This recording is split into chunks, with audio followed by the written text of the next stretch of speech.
elevated burpee using a box. Just make sure your box is not squishy and it is nice and firm. You can also use a stability ball stacked on top if you push it against a wall so it does not slide out.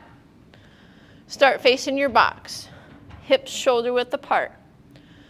Hinge down from your hip. Place your forearms down. Walk back, walk forward, and up.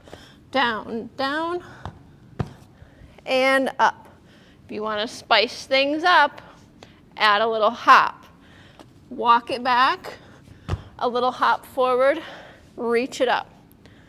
If you don't, stick with the walk. Walk.